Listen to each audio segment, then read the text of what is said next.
Chapter 4 Oriole.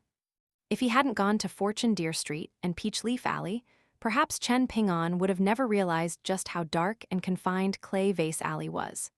However, not only was he not disheartened by his own living condition, he felt a sense of reassurance. He smiled as he extended both hands outward, and his wingspan was just enough so that he was able to touch the earthen walls on either side of him. He recalled that, around 3 to 4 years ago, he was only able to touch those walls with the tips of his fingers. After returning to his home, he discovered that the gate of the courtyard was wide open. Thinking that he had just been robbed by a thief, Chen Ping-an hurriedly rushed inside, only to find a tall and broad young man sitting on the doorstep. He was leaning back against the locked door, yawning with a bored expression, and he immediately jumped to his feet at the sight of Chen Ping-an as if his bottom had just been scorched. He then rushed over to Chen Ping-an and grabbed tightly onto his arm before dragging him forcefully toward the room as he hissed in a low voice, "Open the door. I have something important to tell you." Chen Ping-an was unable to struggle free and could only allow himself to be dragged to the door. The young man was 2 years older than Chen Ping-an and more physically developed, and after the door was opened, he quickly threw Chen Ping-an aside before sneaking his way onto Chen Ping-an's plank bed, then pressed his ear tightly against the wall to eavesdrop on the neighbors. "What are you doing, Liu Xianyang?" Chen Ping-an asked with a curious expression. Liu Xianyang paid no heed to him, and after about 7 or 8 minutes, Liu Xianyang returned to normal before sitting down on the edge of the plank bed with a peculiar mixture of relief and disappointment on his face. Only now did he notice that Chen Ping-an was doing something rather strange. He was squatted down inside the doorway with his body leaning forward, using a candle to burn a piece of yellow paper. Only around a thumb's length of the candle remained, and all of the ashes of the burned piece of paper fell outside of the doorway. It seemed that Chen Ping-an was also chanting something, but Liu Xianyang was too far away to hear what he was saying. Liu Xianyang was Old Man Yao's best disciple. As for Chen Ping-an, Old Man Yao had never truly accepted him as a disciple due to his mediocre aptitude for the craft. According to local traditions, no master and disciple relationship could be established unless the disciple offered a cup of tea to the master in a formal ceremony, and the master accepted and drank the cup of tea. Chen Ping-an and Liu Xianyang weren't neighbors. In fact, their ancestral homes were quite far away from one another's. The reason why Liu Xianyang had recommended Chen Ping-an to Old Man Yao stemmed from their past history. Liu Xianyang was once a renowned delinquent in the town. Prior to the passing of his grandfather, there was at least an adult in the household to keep him in check. But after his grandfather passed away due to illness, Liu Xianyang quickly became an absolute nightmare for his neighbors. At the time, he was only 12 or 13 years old, but he was already no less physically developed than a young man, and one time, he somehow made enemies out of a group of boys from the Liu family. As a result, he was ganged up on in Clay Vase Alley and was handed a vicious beating. His assailants were all young boys who didn't think about the consequences of their actions, and Liu Xianyang was quickly beaten to the point where he was throwing up blood. All of the dozen or so clans that resided in Clay Vase Alley were bottom-class potters who made a living by working at small dragon kilns, and they didn't dare to intervene. At the time, not only was Song Jishin not frightened by this horrific scene, he was watching with glee as he squatted on top of the wall, reveling in the chaos of the situation. In the end, the only one who did anything was an emaciated child, who snuck out of his yard and rushed to the entrance of the alley, where he screamed with all his might, "Help! Someone's about to die here." Only after hearing the word die did the boys from the Liu family receive a rude awakening. At that point, Liu Xianyang's entire body was covered in blood, and he was on the brink of death. The boys from the Liu family finally felt a sense of fear at what they had done upon seeing this, and after exchanging a few glances with one another, they quickly fled down the other end of Clay Vase Alley. However, after that incident, not only was Liu Xianyang not grateful to the child that saved his life, he regularly came over to bully the child instead. The child was an orphan, and he was very stubborn, refusing to cry no matter how much he was bullied, something that only served to further infuriate Liu Xianyang. One year, Liu Xianyang could tell that the little orphan most likely wasn't going to be able to make it through the winter, and he was finally stung by his conscience. Having already become a disciple of Old Man Yao's at the time, he took the young boy to the dragon kiln that was situated beside Treasure Creek. They headed west out of the town, traveling over dozens of kilometers of rugged mountain terrain under heavy snowfall. To this day, Liu Xianyang still couldn't understand how the emaciated young boy with a pair of legs as thin as baby bamboo shoots had managed to walk all the way to the dragon kiln. Even though Old Man Yao ultimately took Chen Ping'an in, the disparity in his treatment of the two boys was night and day. As his best disciple, Liu Xianyang wasn't spared from his beatings and insults, but even a blind man could sense the good intentions behind Old Man Yao's words and actions. For example, there was one time when he went a little too far, inflicting a bleeding gash onto Liu Xianyang's forehead. As a tough young boy, Liu Xianyang didn't think much of this, but Old Man Yao was feeling very remorseful over his actions. However, he had always kept up a stern and authoritative facade in front of his disciples, so he couldn't bring himself to apologize or inquire about his condition. In the end, he paced back and forth in his own room for almost an entire night, and he was still concerned about Liu Xianyang.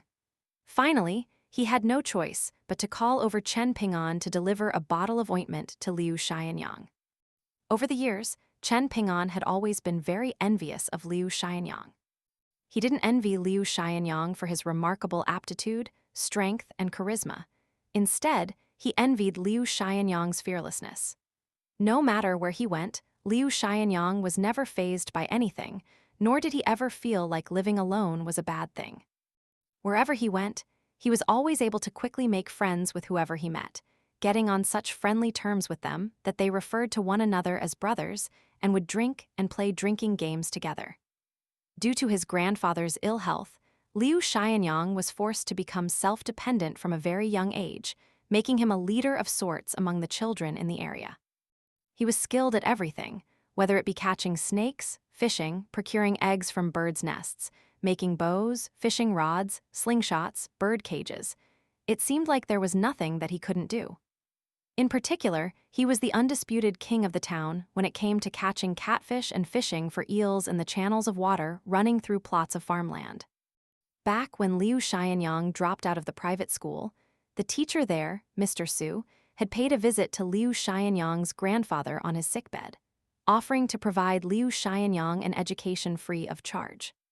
However, Liu Xianyang refused to go back no matter what, telling the teacher that all he wanted to do was earn money, and that he had no interest in an education. Mr. Su then offered Liu Xianyang a paid job as a scholarly attendant, but Liu Xianyang turned down that offer as well. As it turned out, Liu Xianyang was doing quite well for himself. Even though Old Man Yao had passed away and the dragon kilns had been shut down, it didn't take long before he caught the eye of the blacksmith from Dragon Rider Alley, and he was currently busy building his own forge in the southern part of the town. Liu Xianyang watched as Chen Ping'an blew out the candle before setting it down on the table, then asked, "Have you heard any strange sounds in the morning?" Like. Chen Ping'an sat down on the bench, waiting for Liu Xianyang to finish. Liu Xianyang hesitated momentarily, and in an extremely rare and uncharacteristic display of embarrassment, he blushed slightly as he continued, "Like how cats sound during spring." "Are you saying Song Jishin is imitating a cat, or are you talking about Zhigui?" Chen Ping'an asked. Liu Xianyang rolled his eyes and didn't waste any more time discussing the subject with someone who was clearly completely oblivious to what he was talking about. He placed his palms down onto the bed plank, then bent his elbows slightly before straightening his arms, supporting his own weight with his hands so that his bottom lifted up from the plank and his feet were lifted up from the ground. He then pursed his lips as he sneered. "What kind of name is Zhigui supposed to be? Her name is clearly Wang Shu. That little song brat always liked to show off ever since he was a wee little pipsqueak. He probably just saw the character Zhigui from somewhere and decided to use it on a whim without even considering whether that name has good implications or not. Wang Zhu had to have accumulated a ton of bad karma in her past life. Otherwise, she wouldn't have been reincarnated as Song Jishin's servant, and been forced to lead such a miserable life. Chen Ping'an didn't echo Liu Xianyang's sentiment. Liu Xianyang was still supporting the entirety of his own weight with his hands, and he harumphed coldly as he continued. Do you really not understand? Why is it that Wang Zhu never spoke to you again after you helped her carry her water bucket that one time? It's definitely because that petty little song brat became jealous and threatened Wang Zhu with violence if she ever spoke to you again. I bet he told her that not only was he going to break her legs, he was also going to throw her into Clay Vase Alley. Chen Ping'an couldn't bear to listen in silence any longer, and he interjected, Song Jishin doesn't treat her badly. Liu Xianyang was furious to hear this. How would you know? You don't even know the difference between good and bad. Chen Ping'an's eyes were bright and clear as he said, sometimes, when she's doing things in the yard, Song Jishin would occasionally read that local county chronicles book while sitting on a stool, and she would often look at him and smile. Liu Xianyang was quite taken aback to hear this. All of a sudden, the thin plank bed snapped in half down the middle, unable to support Liu Xianyang's weight any longer, and he sat heavily down onto the ground. Chen Ping'an placed his hands onto his own head, squatting down as he heaved an exasperated sigh. Liu Xianyang scratched his head as he stood up, and he didn't apologize or express any guilt. Instead, he gave Chen Ping'an a playful kick as he grinned and said, Get over it, it's just a crappy little bed.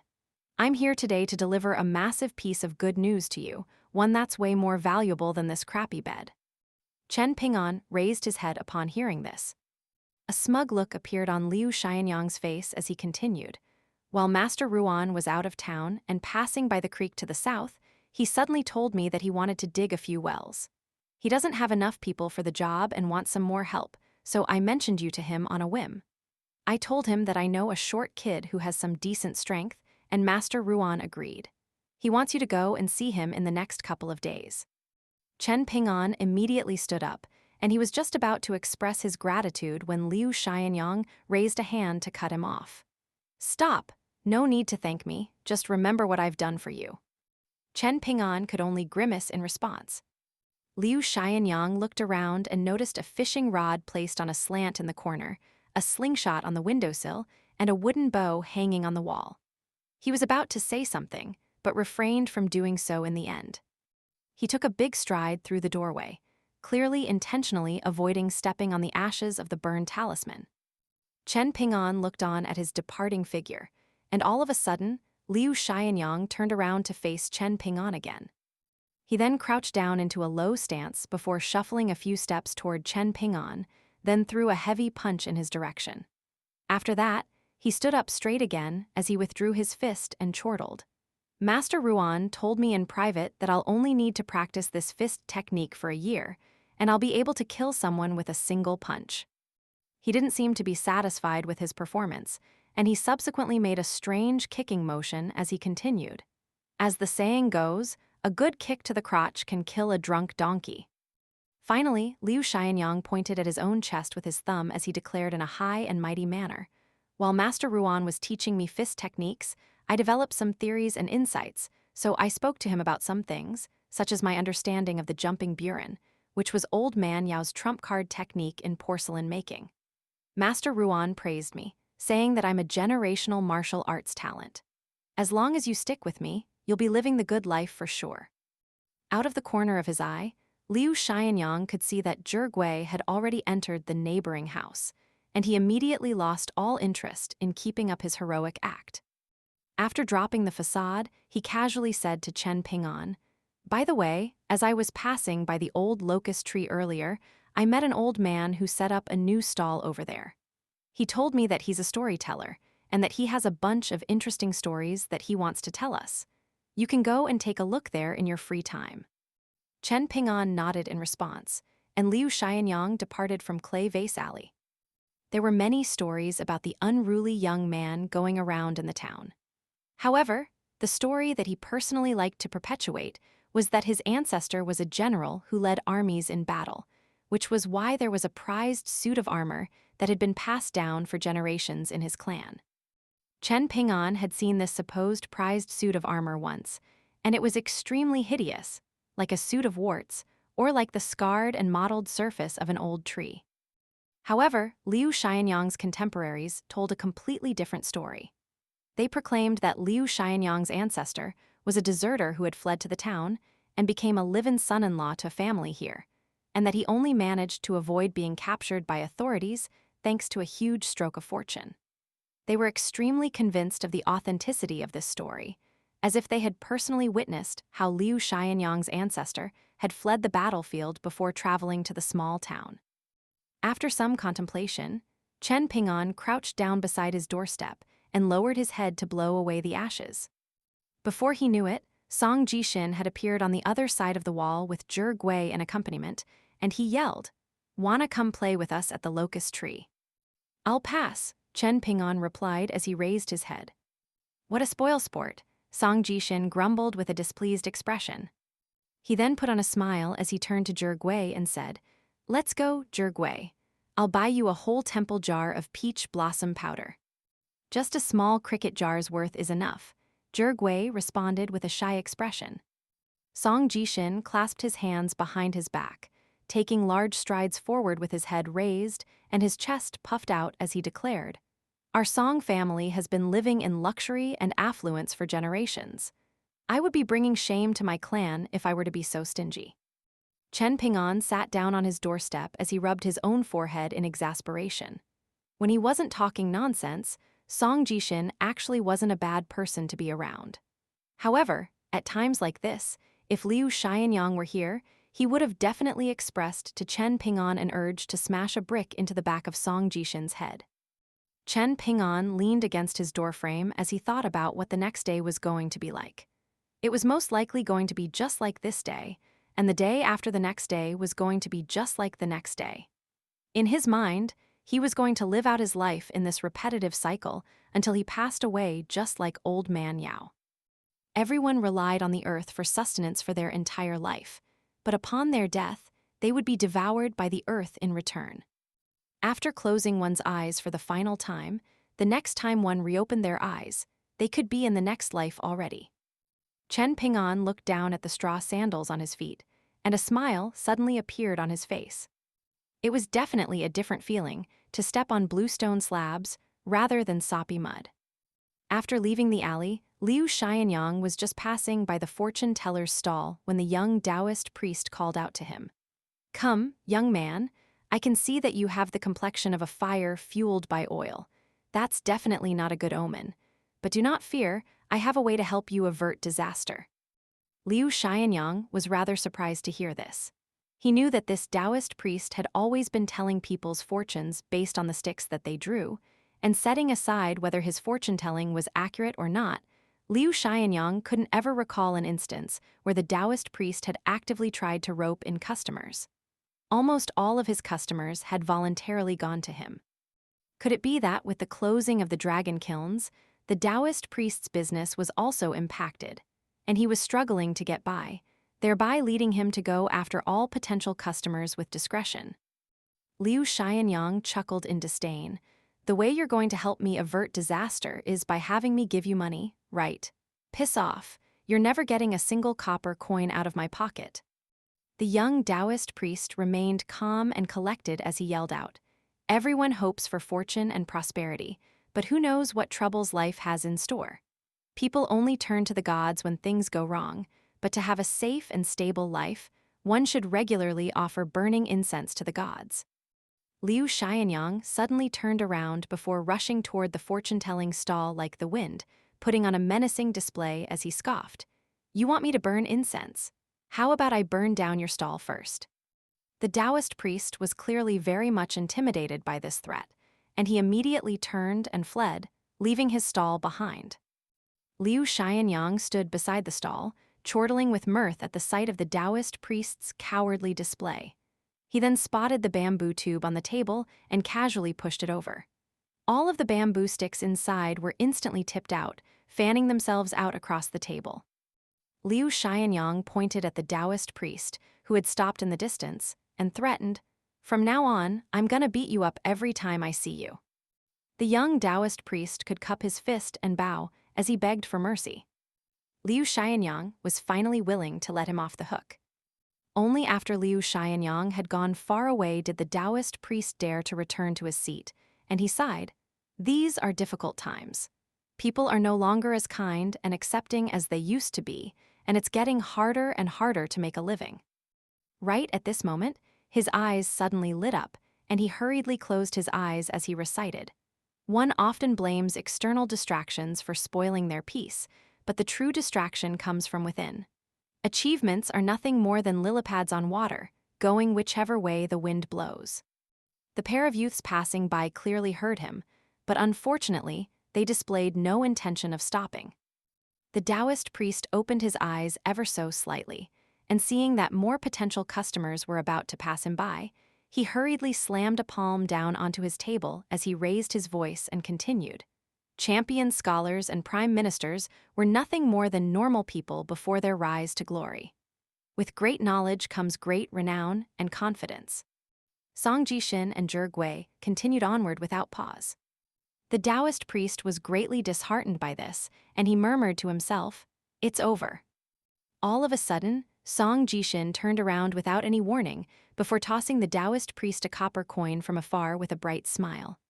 "Thanks for your blessings." The Taoist priest hurriedly caught the coin before spreading his hand open and taking a look, only to discover that it was the smallest money-value copper coin possible, and his mood wasn't lifted at all. The Taoist priest gently placed the copper coin down onto the table, and all of a sudden, an oriole quickly flew down onto the table, gently pecking at the copper coin before picking it up with its beak. It then looked up at the Taoist priest with a pair of bright and intelligent eyes that were no different from a human's. The Taoist priest sighed, "Go, this is not the place for you." The Oriole departed in a flash. The Taoist priest swept his gaze over his surroundings, and in the end, his eyes settled on the tall archway in the distance.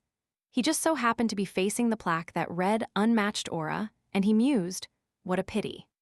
He then added, "If I could take this outside to sell it, surely it would fetch at least 800 to 1,000 taels of silver."